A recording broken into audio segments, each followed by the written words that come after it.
Hey everybody, I'm Hugh Brownstone for Three Blind Men and an Elephant, and today I'd like to talk about the finally shipping Gnarbox 2.0 SSD. I should probably start by telling you that I'd suspected that qualifier, finally shipping, would be the difference for many, including myself. I thought that to those of us using the very particular kind of workflow for whom it is most directly designed, those unable or unwilling to bring a laptop into the field for immediate backup, Gnarbox 2.0 SSD would be a welcome addition, a faster and even more reliable update of a very clever solution to a particular on-location filmmaking challenge. If you're in that category, the punchline is simple. Gnarbox 2.0 SSD is a huge update. A solid-state drive replaces the original hard disk in a brand new, stonkin' strong, weather-sealed, nicely designed enclosure, making it faster and more reliable. And while Wi-Fi connectivity is still there, and there are 2 new apps to go with it, you'll really appreciate that you can now connect Gnarbox directly via USB-C cable to the computing platform of your choice for much faster transfers and more flexibility in terms of additional copy locations and file selection. That's it. You can stop here. All good. Except for those of us with different use cases or proclivities, finally shipping means sufficient time has elapsed since it was first announced that the market has moved. Fast times at startup high, you might say. And that may bring its own set of challenges to your purchase decision. So let's get into it. But first, for those of you who are not familiar with it, what is a Gnarbox, you might ask? In the end, you can say it's a highly ruggedized, small, but bigger than you might have anticipated, battery-powered backup device for photos and videos, tightly coupled to smartphones and tablets. It is designed and optimized specifically for extreme, on-location, mission-critical shoots. The kind of shoots where it's either infeasible or unwise to rely on a laptop, iPhone, or iPad.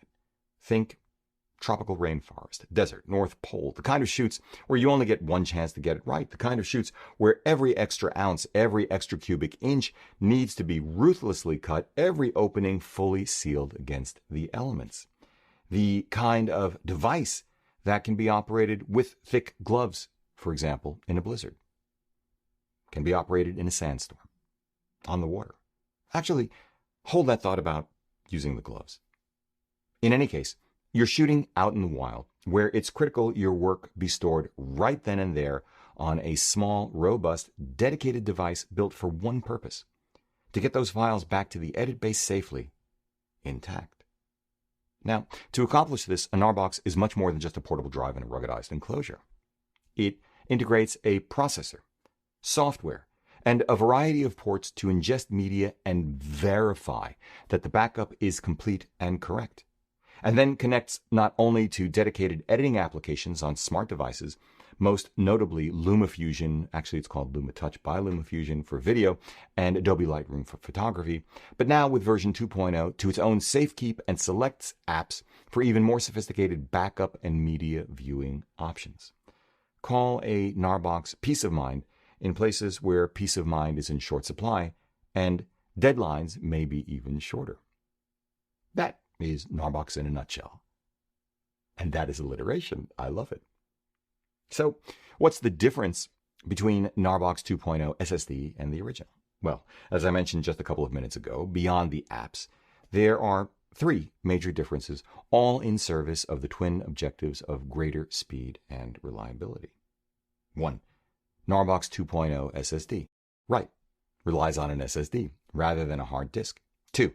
The new case is substantially more rugged, better sealed, comes equipped with an LCD panel.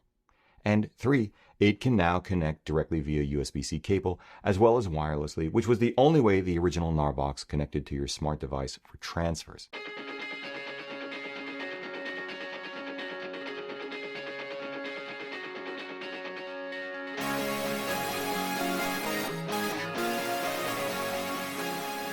This is why 2.0 was so interesting to me, especially because the only other real option when I first began looking at iPad-based solutions to my video needs, that is, beyond a dongle, hold that thought, was the also hard disk-based, also Wi-Fi transfer only DJI LaCie Copilot, I think it was called. In fact, let me rewind for a few minutes to provide a richer context for my original interest in Gnarbox so that you can evaluate how closely your needs align with the core Gnarbox mission. I first saw Gnarbox 1.0, I think it was back in 2017, maybe at PPE in New York. I was very curious about it. I liked the idea of a portable storage device with an integrated SD card slot because that was one less thing, one less connection to futz with or lose while traveling. And the even more appealing possibility of leaving my 15-inch MacBook Pro at home in favor of a much smaller and lighter iPad. But my curiosity quickly abated back then for a number of reasons. First, we simply don't operate in harsh environments. This is as extreme as we ever get.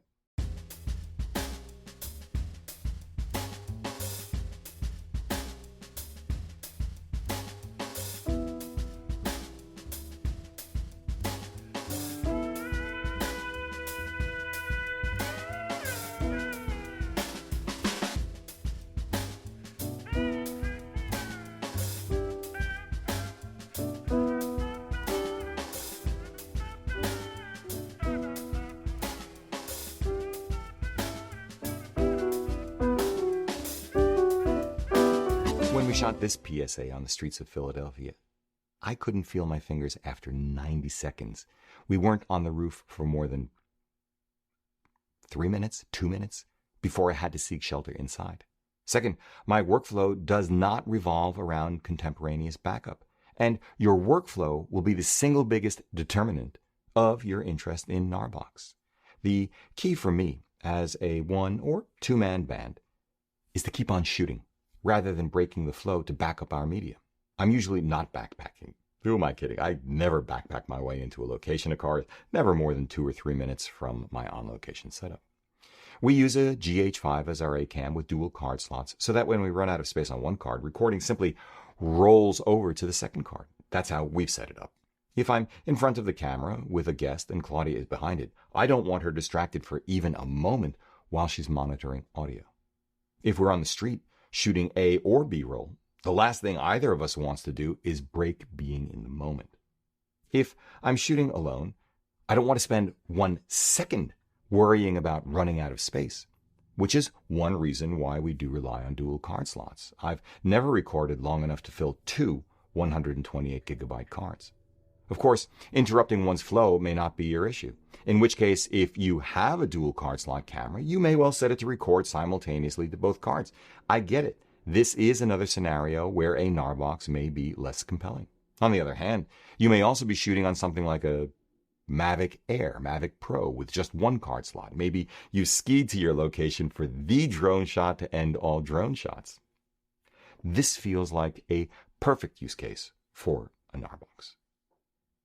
Except, and this is just me, if it's that cold, I don't want to take off my gloves for a nanosecond to swap cards out of any camera into the Gnarbox, period. I sure as don't want to run the risk of dropping a dinky micro SD card into the snow. No bueno. But also, no big deal to wait until you're back inside. I get that too. It is also the case that when I sit down to edit, I want to do everything post-capture in one go. I pull out the cards and load them right here and now, and immediately start organizing, laying out a timeline. You get the idea. Third, as I just mentioned, the original Gnarbox used a hard drive, and this slow medium, when combined with Wi-Fi only connectivity to my iPad and the additional overhead of verification, would disrupt my particular workflow even more. No likey. When you shoot and render in 4K, like we do, the combination of Wi-Fi and hard disk basically demands a workflow after you take the time to back up the files, where ingestion is a separate item from editing, like grabbing a meal in the meantime separate, which is not my jam. Fourth, while Gnarbox 1.0 worked with LumaFusion and Lightroom in a novel and tightly coupled way, it did not allow me to edit the files on the drive itself. And that novel and tightly coupled way was not the kind of seamless experience I'd expect, forcing one to import the files into Photos and then access them from Photos. I don't think this was a Gnarbox issue as much as an OS issue, but there you go. another thought to hold. On the one hand, not being able to edit directly on the Gnarbox made sense. Gnarbox 1.0 hard drive and wireless transfer mechanisms were so slow, and the new iPad so fast, of course we'd want to edit on the iPad's internal SSD. On the other hand, taken in toto, I felt Gnarbox 1.0, just like the DJI Copilot, was too compromised for my workflow, giving me too little speed or storage maneuvering room when a single library could easily reach 1/4 of a terabyte or more, given what we do, before rendered files. Though, to be fair, you can argue that I was too uncompromising in my approach. Put differently, finally, fifth and sixth, I really like Final Cut Pro 10, and back in 2017, my iPad was only a Mini 3. I'd have to learn new software and pony up for a new iPad.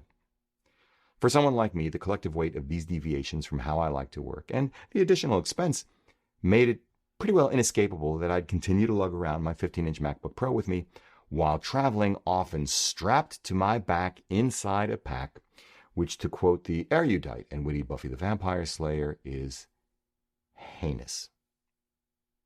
I postponed upgrading my iPad mini, but did eventually purchase for $550, and then ironically lug around the added weight and volume of a 2 terabyte OWC Envoy Pro X RAID SSD for the MacBook Pro. I think you now have a pretty good understanding of why I waited for, actually was looking forward to, the arrival of a Gnarbox 2.0 SSD that would address all of my concerns, or the day iOS on the iPad would evolve to include a fully functional file management system. And here we are. Kind of. The rub for people like me is that Gnarbox 2.0 SSD arrives just in time for iPad OS with its new ability to connect directly to external drives. An update to Luma Touch by LumaFusion to take advantage of that capability. I'll talk about this in a moment. At least one new direct competitor, of which I'm aware, LaCie's not yet shipping, but similarly upgraded, yet essentially half the price. Boss SSD, rugged Boss SSD, a slew of dramatically faster portable SSD drives and drive arrays, and the dawning, appalling realization, for me anyway, that the USB-C port on the iPad Pro 11-inch I bought in anticipation of having a video editing solution for it one way or the other offers, because the protocol running through it is USB 3.1 Gen 2 and not Thunderbolt 3, 1/4 the transfer speed of my 2018 MacBook Pro. Oy vey. So, while Gnarbox 2.0 SSD addresses the biggest issue I had with the original, speed, through little fault of its own, it's still not nearly as fast as now I expect any solution to be, which frustrates the heck out of me because my new iPad is really fast. Though even that frustrates me because I'd like to use just one editing system across desktop, laptop, and tablet. I know I'm digressing, but actually, I can't help but feel this is part of a larger point I want to make too. I can now better empathize with those of us who used, say, the Avid system for years, or those of us who used Final Cut before it became Final Cut Pro 10 and resisted moving to the next generation of NLEs. If you don't have to cut over to a new complex piece of software, why the heck would you want to? Why would you ever sacrifice speed and familiarity for a pound or two's difference? Well, the answer to that question is obvious. That's why you're here. In fact, while I think Gnarbox 2.0 will be a significantly more appealing solution than the original to those of us for whom it is most keenly designed, I also think it's kind of a litmus or Rorschach test for one's willingness to deal with complexity, workarounds, and compromise, none of which are really my thing.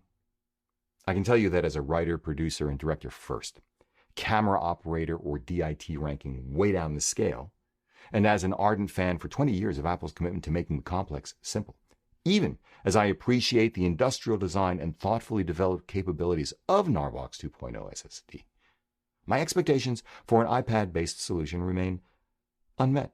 My hopes for a much smaller, lighter Road Warrior video system to replace the laptop system upon which I currently rely, dashed. For the moment. This may be a very different conclusion from the one you draw for yourself, given how you work, and that's fine, straight up. If you need to offload cards with confidence in extreme locations where laptops are not really an option and your fingers can take it, or it's warm enough, Gnarbox 2.0 SSD should be at or near the top of your list. But For us at Three Blind Men and an Elephant, and people working the way we do in the kinds of locations we do, here's where things stand at the moment more precisely. 1. Backup is still a slow process. To me, again, you may feel differently, but a 15-minute backup with verification for a not quite full 64GB SDXC card doesn't really work for me. 2. Upload to a laptop or smart device once the backup has completed is still slow as well. As I just said, uploading to my iPad Pro 11-inch via any external device is gated by the 10 gigabit per second spec of its USB 3.1 Gen 2 port, USB-C connector type notwithstanding. This is dramatically slower than what is possible through the 40 gigabit per second maximum transfer speed I'm used to of the USB-C connector type Thunderbolt 3 port on my MacBook Pro 15 and 27-inch iMac. The difference is sufficient to blunt some of the speed advantage of the Envoy Pro X. I'll say more about that in a minute. 3. I still can't edit files on Gnarbox 2.0 SSD itself using LumaTouch on the iPad at the moment. I am operating with the latest beta, even though it can be rebooted to serve as an ordinary SSD and works as such without problem on our 2018 MacBook Pro or the 27-inch iMac. Though, 4, this is not as big of an issue as I thought it would be because I just said a USB 3.1 Gen 2 connection doesn't make transfer speeds through the cable speedy. Faster than wireless, yes. Faster, fast as, or even close to what I can do directly on the iPad or my MacBook. Even with an external drive, no. Every read or write to the Gnarbox would be way slower and compounding would drive me nuts. So 5, yeah, actually this is a big deal after all, because if your libraries get large like ours do, you either must buy your iPad with maxed out internal SSD or wait until 6 and 7. The iPad OS Files app does allow direct editing on an external device, and I see and can access external drives inside, say, LumaFusion. I don't right now. Though, if and when that happens, never mind how much faster a Thunderbolt 3 port would be if and when they ever do that, I'd personally use something like the Envoy Pro X instead of a Gnarbox 2.0 SSD anyway, or wait for a Gnarbox 3.0. That's because the $550 2TB Envoy Pro X, as I tested it attached to our 2017 iMac, writes 1200 megabytes per second and reads 2400 megabytes per second. That's versus the 1TB $900 Gnarbox 106 megabyte per second write and call it 300 megabyte per second read. We're talking 8 to 10 times the throughput, accessible at least on the right side, even with USB 3.1 Gen 2. Which makes it all the more interesting to note that for $600, you can now either add 1.5 terabytes of onboard SSD to the latest MacBook Pro 15-inch, or basically 1 terabyte of SSD to the latest 64 gigabyte iPad Pro 11, which will be even faster. This would be enough for what we do on the road. If I had to do it all over again, I'd gladly pay the extra money, especially for the iPad Pro 11 SSD. Use a freaking dongle to upload the cards directly to it, and mutter under my breath for hours until I felt comfortable with LumaFusion's LumaTouch.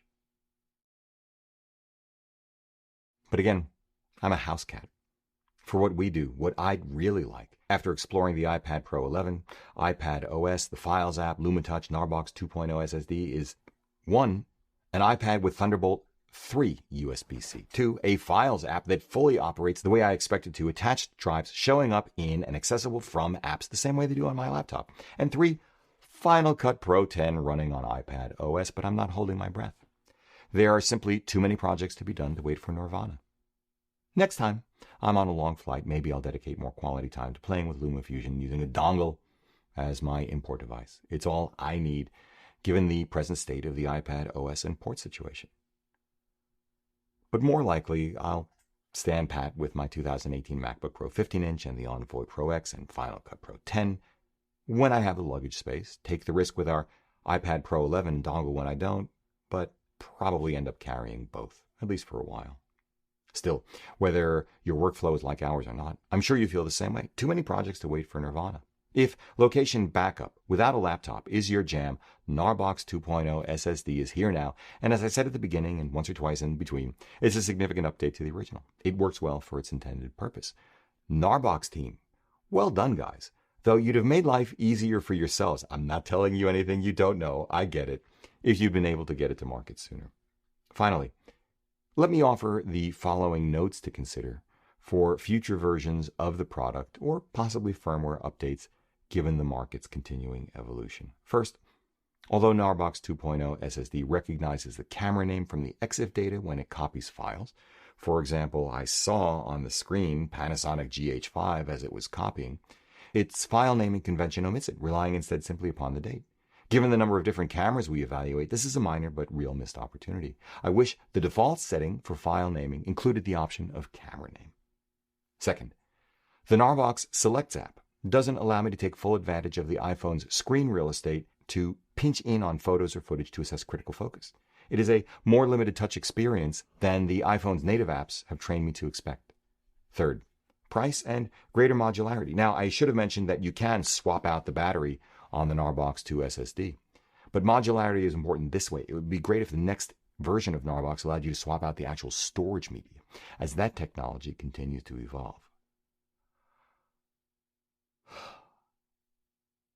Right. That's it. If you like what you've seen here today, please give a thumbs up, subscribe, join the conversation below. You guys continue to be just incredible, knowledgeable, inspiring, funny. I mean, you're a joy, truly. Follow us on Instagram and Twitter. Grab one or both of our new Hold That Thought t-shirts you wanted us to put up at our new 3BMEPthreadless.com store. Support our work by using our affiliate links down below in the show notes, dropping us coffee money via our PayPal link down below in the show notes, or even better than that, we invite you to become a patron of our work over at Patreon. Link down below. We've created our Patreon page because we are stoked to bring you not only gear reviews, but with our What Were You Thinking and Good World Gone Bad series, historical, educational, artistic morsels, and longer form conversations, not interviews, with world-class photographers, curators, gallery owners, keepers of the legacy, folks like Elliot Irwitt, Anya Sear, Mark Lubell, Ethelene Staley, and friends like Brian Smith, Paul Giroux, Nino Rakicevic, and more. We'd really like you to join us to deliver this kind of content regularly. Your support on Patreon will really help us ramp it up. In which case, as always, we thank you for it. That's it. For Three Blind Men and an Elephant, I'm Hugh Brownstone. See you next time.